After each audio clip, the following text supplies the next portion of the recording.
Madam Toastmaster, fellow Toastmasters, and guest. I was asked the other day if I would describe myself as a feminist. The short answer is yes. I believe in my very core that there's no one superior sex. I haven't spent any part of my life identifying as a feminist. I'm a self-described teacher, environmentalist, writer, wife, colleague. My mother, on the other hand, she was a feminist.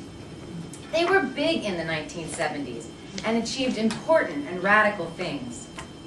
My mother was one of the founders of our local Rape Crisis Center, something non-existent before this nation's feminist movement.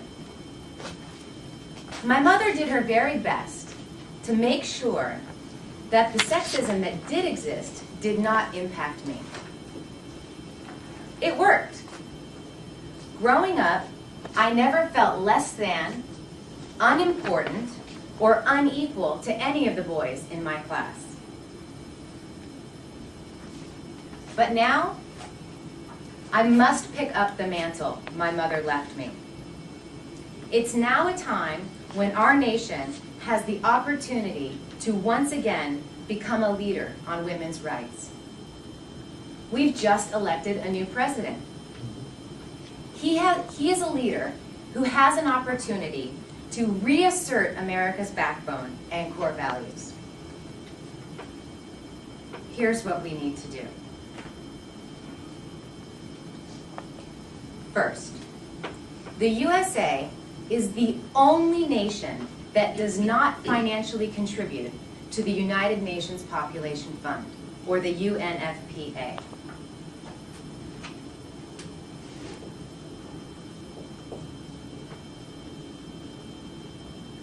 What is the UNFPA? Think of it as UNICEF for women.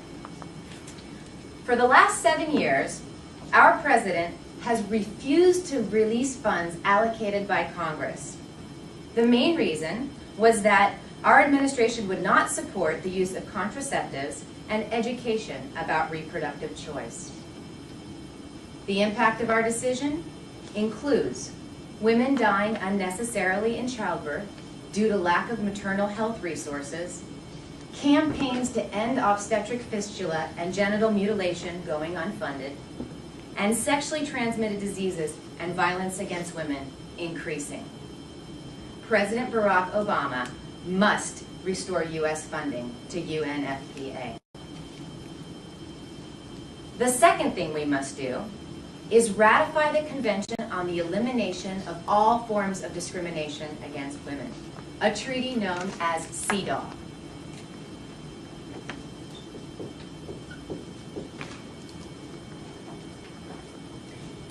The United States is the only democracy that refuses to ratify this treaty, which guarantees gender equality. Over 90% of UN member states have ratified CEDAW, with the exception of the United States and countries such as Sudan, Somalia, and Saudi Arabia. Although President Carter signed CEDAW in 1980, 28 years later, it has still not been ratified. President Barack Obama, once in office, should not hesitate to send CEDAW to the Senate for advice and consent. To draw on a theme of the Obama campaign, we can do better. Women around the world want the same things each of us want for ourselves, our families, and our communities. We must put the pressure on the new administration to reinstate the funding for the UNFPA and to the Senate to ratify CEDAW. This is not just about parity and justice. It's about allowing the world's women to lead healthy, safe lives and to thrive. When women are thriving, entire families, communities, and countries are growing and thriving too. Madam Toastmaster.